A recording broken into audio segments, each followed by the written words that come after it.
दीदी, 4 महीने से मकान का किराया बाकी पड़ा है। कल सरपंच जी साफ कह रहे थे कि अगर जल्द पैसे नहीं मिले तो हमें घर खाली करना पड़ेगा।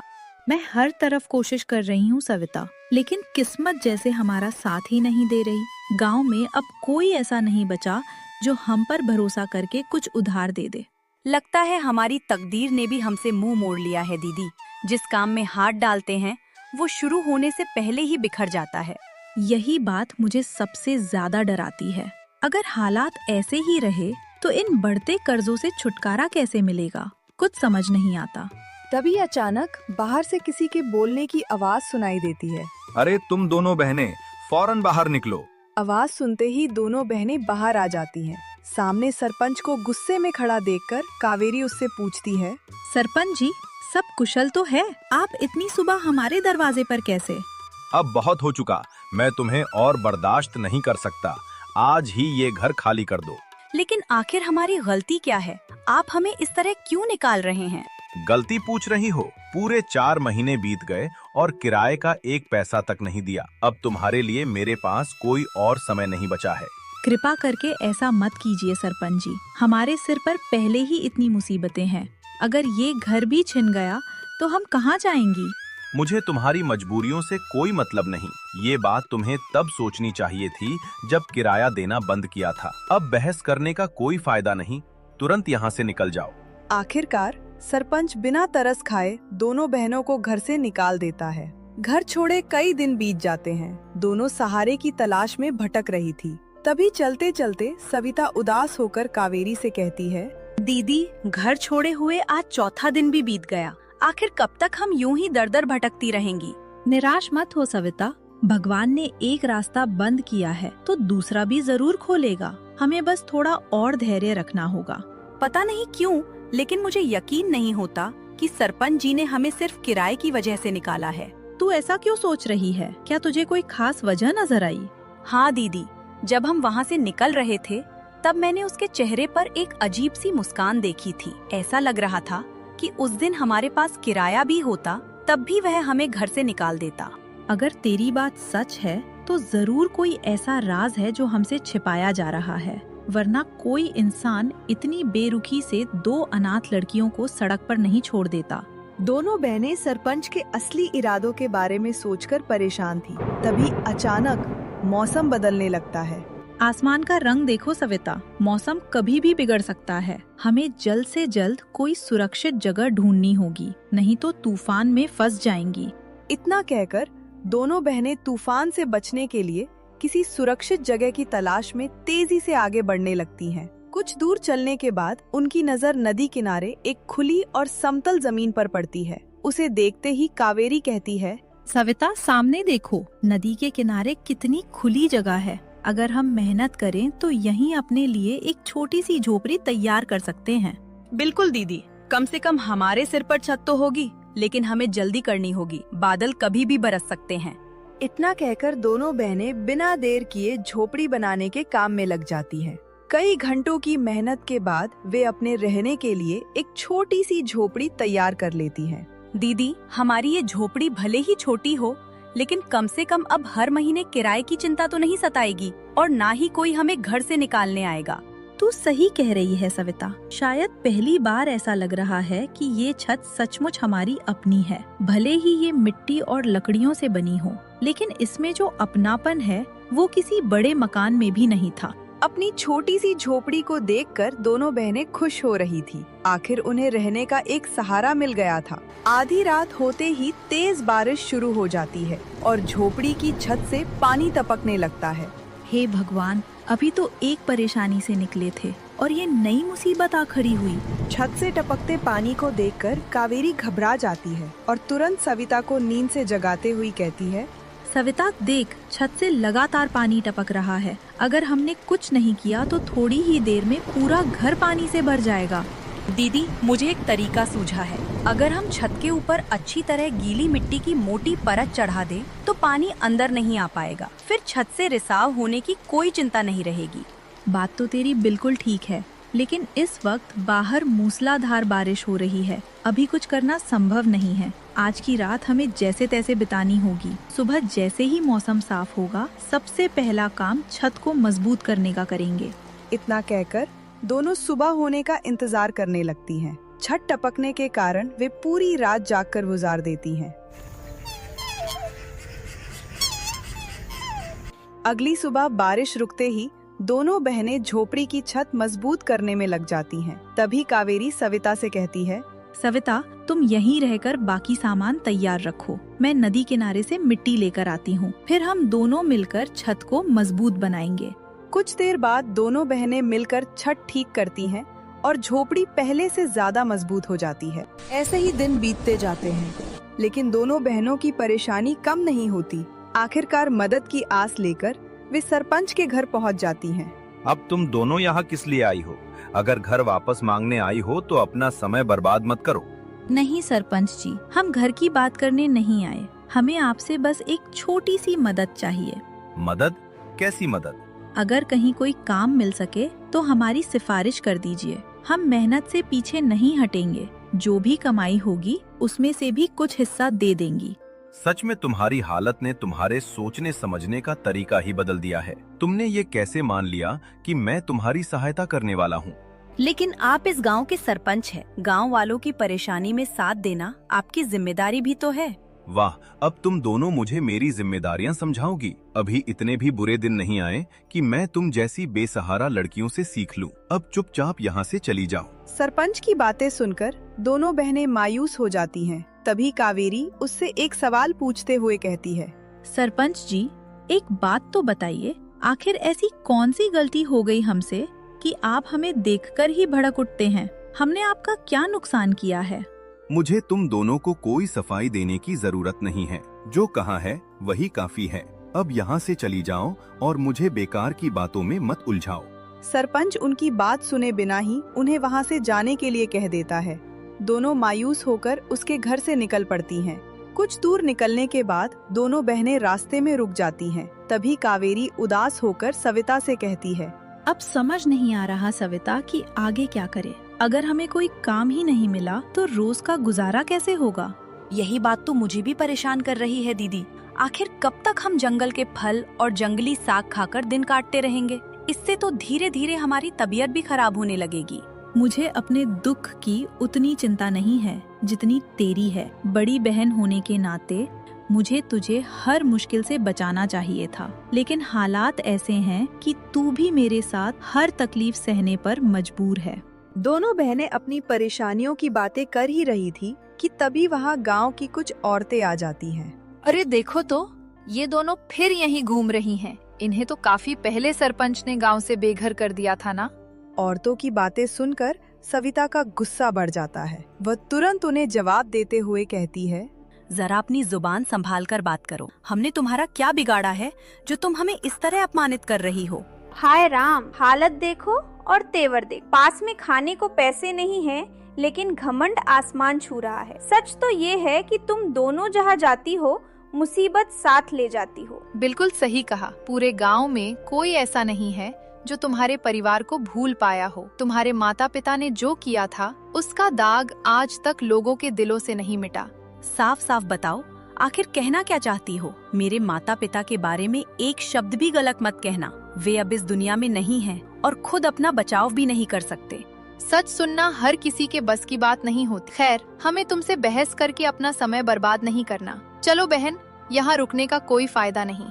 इतना कहकर वे औरतें वहाँ से चली जाती हैं, लेकिन उनकी बातें दोनों बहनों के मन में कई सवाल छोड़ जाती हैं। शाम होते होते दोनों बहनें अपने घर लौट आती हैं। गांव वालों की कही बातें अब भी उनके मन को परेशान कर रही थी। दीदी, एक बात मेरे समझ में नहीं आती। गांव के लोग हमसे इतना बैर क्यों रखते हैं? जब भी मौका मिलता है वे माँ बाप के बारे में बुरा भला कहने लगते हैं। यही सवाल तो मुझे भी अंदर ही अंदर परेशान कर रहा है। आखिर ऐसा कौन सा राज है जिसकी वजह से पूरे गांव के मन में हमारे लिए इतनी कड़वाहट भरी हुई है? दोनों बहनों के मन में यही सवाल घूम रहा था, लेकिन उसका जवाब किसी के पास नहीं था। कुछ दिनों बाद हालात और बिगड़ जाते हैं। तब कावेरी गांव के सबसे धनी व्यक्ति लक्ष्मी चंद के पास जाने का फैसला करती है। सविता, तुम फिलहाल घर पर ही रहो। मैं एक जरूरी काम से बाहर जा रही हूँ। थोड़ी देर में लौट आऊंगी। लेकिन कहाँ जा रही हो दीदी? आसमान में फिर से बादल घिर रहे हैं। लगता है कभी भी बारिश शुरू हो सकती है। मुझे पता है, इसलिए चाहती हूँ कि तुम यहीं सुरक्षित रहो। मैं लक्ष्मीचंद से मिलने जा रही हूँ, शायद वो हमें कोई काम दे दे। क्या उस लक्ष्मीचंद के पास? मैंने उसके बारे में बहुत बुरी बातें सुनी हैं। लोग कहते हैं कि वो बड़ा स्वार्थी और कठोर इंसान है। और फिर तुम सारी जिम्मेदारी अकेले क्यों उठाना चाहती हो? तुम मुझसे बस कुछ ही महीने बड़ी हो, इसलिए हर मुश्किल का सामना हम दोनों साथ मिलकर करेंगे। ठीक है, अगर तूने फैसला कर ही लिया है तो चल मेरे साथ। जो भी मुश्किल आएगी हम दोनों मिलकर उसका सामना करेंगे। सविता की बात सुनकर कावेरी उसे मना नहीं कर पाती और दोनों साथ में लक्ष्मीचंद के घर की ओर निकल पड़ती हैं। कुछ देर बाद दोनों बहनें लक्ष्मीचंद के घर पहुंच जाती हैं। उसे आराम से बैठा देखकर कावेरी उससे कहती है, सेठ जी, अगर आपके पास हमारे लायक कोई काम हो तो कृपया हमें दे दीजिए। बस रोजी रोटी का सहारा चाहिए। अरे बेटियों, अंदर आओ। तुम्हारे बारे में मैंने सब सुन लिया है। ये जानकर सचमुच दुख हुआ कि तुम्हें अपना घर छोड़ना पड़ा। क्या करे सेठ जी, हालात ही ऐसे बन गए। जब मुश्किल वक्त आया तो गांव में किसी ने हमारा साथ नहीं दिया, इसलिए आखिरी उम्मीद लेकर आपके दरवाजे पर आए हैं।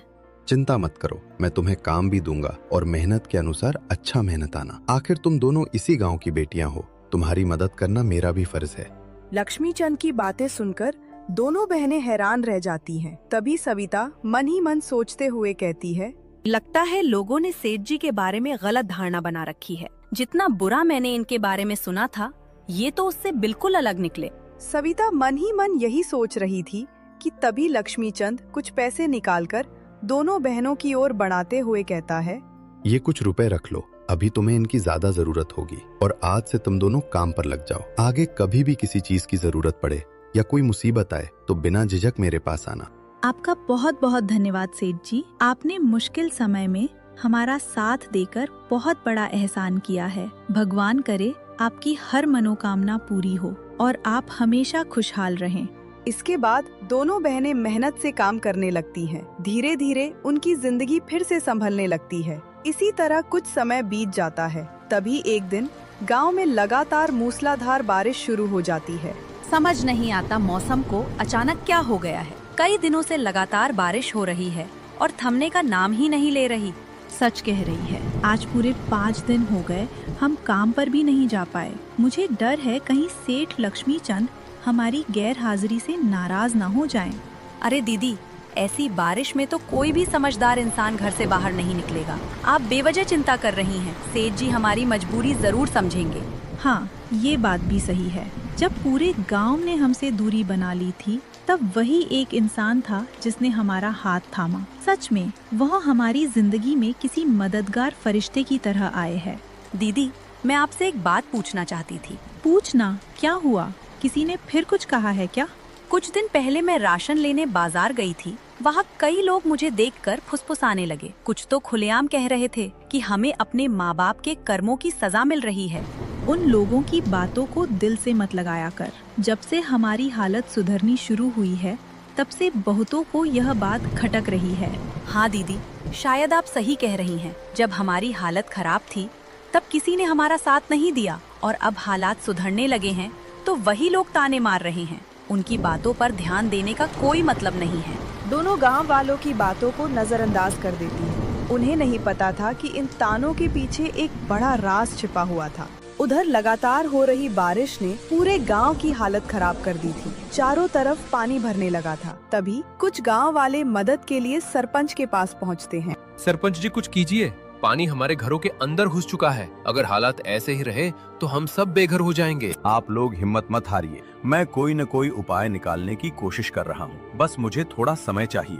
लेकिन सरपंच जी, हमारे पास समय ही कहाँ बचा है। बारिश लगातार बढ़ती जा रही है। अगर ये नहीं रुकी तो पूरा गांव पानी में समा जाएगा। फिर बचाने के लिए कुछ भी नहीं बचेगा। गांव वालों की बातें सुनकर सरपंच की चिंता और बढ़ जाती है। वहीं बारिश लगातार अपना कहर बरसा रही थी। कुछ समय बाद हालात और बिगड़ जाते हैं। तभी घर के बाहर खड़ी सविता की नजर घबराए हुए गांव वालों पर पड़ती है। दीदी, जरा देखो, पूरे गांव के लोग घबराए हुए जंगल की तरफ भाग रहे हैं। लगता है कुछ बहुत बड़ा अनर्थ हो गया है। सविता की आवाज सुनते ही कावेरी तुरंत बाहर आ जाती है। गांव वालों को इस तरह भागते देख वह हैरानी से कहती है, क्या इतनी अफरा तफरी क्यों मची हुई है? चलो जाकर देखते हैं। इतना कहकर दोनों बहनें गांव वालों की ओर बढ़ जाती हैं। तभी उन्हें सरपंच भी वहां दिखाई देता है। सरपंच जी, आखिर हुआ क्या है? आप सब इस तरह जान बचाकर क्यों भाग रहे हैं? बाढ़ ने पूरे गांव को अपनी चपेट में ले लिया है। कई घर पानी में डूब चुके हैं। हम सब अपनी जान बचाने के लिए यहाँ भाग कर आए हैं। अब हमारे पास कहीं जाने की जगह नहीं बची। वक्त बड़ा न्याय करता है सरपंच जी। जिस दिन आपने हमें बेघर किया था, शायद तब आपने नहीं सोचा होगा कि एक दिन आपको भी यही दर्द महसूस करना पड़ेगा। सविता, अभी ऐसी बातें करने का समय नहीं है। आप सब चिंता मत कीजिए। हमारा घर ऊंचाई पर है, वहाँ बाढ़ का खतरा नहीं है। जब तक हालात सामान्य नहीं हो जाते, आप सब हमारे साथ चलकर वहीं रहिए। इतना सुनकर गांव वाले राहत की सांस लेते हैं और दोनों बहनों के साथ उनके घर चले जाते हैं। कुछ दिनों बाद बारिश का कहर थमने लगता है। तभी सरपंच शर्मिंदा होकर दोनों बहनों से कहता है, बेटियों, हो सके तो हमें क्षमा कर देना। हमने तुम्हारे साथ इंसाफ नहीं किया। बीते सालों की करवाहट में हमने वो सजा तुम्हें दी जिसकी जिम्मेदार तुम कभी थी ही नहीं। आप लोग हमेशा हमारे माँ बाप का नाम लेकर बातें करते हैं, लेकिन आज तक किसी ने सच नहीं बताया। आखिर उन्होंने ऐसा क्या किया था कि पूरे गांव ने हम दोनों से नफरत करनी शुरू कर दी? सरपंच जी, अब और चुप मत रहिए। आज जो भी सच्चाई है वो हमारे सामने आनी ही चाहिए। वर्षों पहले गांव के मंदिर से कीमती गहने गायब हो गए थे। उस चोरी का इल्जाम तुम्हारे माता पिता पर लगाया गया था और तभी से पूरा गांव उन्हें दोषी मानता आया है। ये सच सुनते ही दोनों बहनों के पैरों तले जमीन खिसक जाती है। तभी सविता कहती है, नहीं, यह सच नहीं हो सकता। हम अपने माता पिता को भले ज्यादा समय तक न जान पाए हों, लेकिन इतना जरूर जानते हैं कि वे ऐसे इंसान नहीं थे। मैं तब करीब 10 साल की थी। मुझे आज भी उनकी हर सीख याद है। उन्होंने हमेशा मुझे ईमानदारी, सच्चाई और अच्छे कर्मों का महत्व समझाया था। आप ही सोचिए सरपंच जी, जो माँ बाप अपनी बेटियों को सच और धर्म का रास्ता दिखाते हों, क्या वे खुद ऐसा घिनौना काम कर सकते हैं? मुझे इस आरोप पर बिल्कुल विश्वास नहीं होता। दोनों बहनें अपने माता पिता को निर्दोष साबित करने की बात कर ही रही थी कि तभी एक बूढ़े आदमी की आवाज आती है। नहीं बेटियों, तुम्हारे माता पिता निर्दोष थे। उन पर लगाया गया आरोप झूठ था। बूढ़े आदमी की बात सुनकर वहाँ मौजूद सभी लोग हैरान रह जाते हैं। सबकी नजरें उसी बूढ़े आदमी पर टिक जाती हैं। बाबा, आप कौन हैं और ये सब इतने यकीन से कैसे कह सकते हैं? लगता है समय ने मेरी पहचान मिटा दी है। मैं उसी मंदिर का पुजारी हूँ जहाँ से खजाना चोरी हुआ था। उस समय गांव की बागडोर तुम्हारे पिता के हाथों में थी, इसलिए शायद तुम मुझे नहीं पहचान पाए। लेकिन अब सच छिपाने का समय खत्म हो चुका है। वर्षों से दबा हुआ राज आज सबके सामने आएगा। चलो मेरे साथ, अब हर रहस्य से पर्दा उठेगा। ये सुनकर सभी लोग हैरान रह जाते हैं और सच्चाई जानने के लिए पुजारी के साथ उस जगह की ओर चल पड़ते हैं। कुछ देर बाद सभी लोग उस जगह पहुंच जाते हैं जहां पुजारी बाबा सालों पुराने राज से पर्दा उठाने वाले थे। सरपंच, इस जगह की खुदाई करवाओ। जिस सच को लोग सालों से ढूंढ रहे हैं वह यहीं दफन है। खुदाई शुरू होते ही मिट्टी के अंदर से कुछ ऐसा निकलता है जिसे देखकर सभी हैरान रह जाते हैं। ये खजाना यहाँ कैसे पहुँच गया? क्योंकि असली चोर तुम्हारे माता पिता नहीं बल्कि लक्ष्मी चंद था। चोरी वाली रात मैंने अपनी आँखों से उसे मंदिर का खजाना ले जाते देखा था। लेकिन फिर हमारे माता पिता का नाम इसमें कैसे आया? क्योंकि तुम्हारे पिता ने भी उस रात लक्ष्मी चंद को देख लिया था। जब उन्होंने उसे रोकने की कोशिश की तब लक्ष्मी चंद ने चालाकी से सारा इल्जाम उन्हीं पर डाल दिया। अगर आपको ये सब पता था तो आपने इतने सालों तक किसी को सच क्यों नहीं बताया? मैंने कोशिश की थी बेटी, लेकिन मेरे पास कोई सबूत नहीं था। ऊपर से लक्ष्मी चंद ने मुझे जान से मारने की धमकी दी थी, इसलिए मुझे छिपकर जीना पड़ा। लेकिन ये खजाना यहाँ कैसे मिला? क्योंकि लक्ष्मी चंद चोरी का सारा खजाना एक साथ नहीं ले जा पाया था। हड़बड़ी के कारण उसने उसका एक हिस्सा यहीं जमीन में दबा दिया था ताकि बाद में आकर ले जा सके। अब समझ आया। लेकिन उसने हमारी मदद क्यों की? क्योंकि उसे डर था कि कहीं तुम्हारे पिता मरने से पहले तुम दोनों को कोई राज ना बता गए हों। उसे लगता था कि मंदिर के बाकी गहनों या सबूतों के बारे में तुम्हें कुछ पता है, इसलिए वह तुम्हारे करीब आकर सच उगलवाना चाहता था। पुजारी बाबा की बात सुनकर सबके सामने वर्षों पुराना सच उजागर हो जाता है। तभी सरपंच कहता है, लेकिन बाबा, लक्ष्मी चंद को उसके किए की सजा कैसे मिलेगी? बाढ़ के बाद तो वह गांव छोड़कर शहर चला गया है। ऐसे लोग सच्चाई से नहीं, लालच से फंसते हैं। आपका मतलब है कि हमें उसके लालच का फायदा उठाना होगा? बिल्कुल। लक्ष्मी चंद को हमेशा से लगता था कि तुम्हारे पिता कोई बड़ा राज अपने साथ ले गए हैं। अगर उसे पता चले कि कोई नया सबूत या छिपा हुआ खजाना मिला है तो वह खुद दौड़ा चला आएगा। पुजारी बाबा की बात सुनकर सभी एक योजना बना लेते हैं और लक्ष्मी चंद तक झूठी खबर पहुंचा दी जाती है। अगले दिन यह खबर सुनते ही लालच में अंधा लक्ष्मी चंद जल्दबाजी में गांव पहुंच जाता है और आते ही कहता है, कहाँ है वो संदूक? मुझे तुरंत बताओ। इतने सालों से मैं उसी का इंतजार कर रहा हूँ। इतनी भी क्या बेचैनी है सेठ जी? तभी वहाँ इंतजार कर रहे गांव वाले भी सामने आ जाते हैं। उन्हें देखकर लक्ष्मी चंद के चेहरे का रंग उड़ जाता है। संदूक नहीं सेठ, आज तेरे लिए सच और सजा इंतजार कर रही है। इसके बाद लक्ष्मी चंद को पुलिस के हवाले कर दिया जाता है। सच सामने आते ही दोनों बहनों के माता पिता निर्दोष साबित हो जाते हैं और उनके परिवार पर लगा कलंक हमेशा के लिए मिट जाता है। आखिरकार सच की जीत होती है।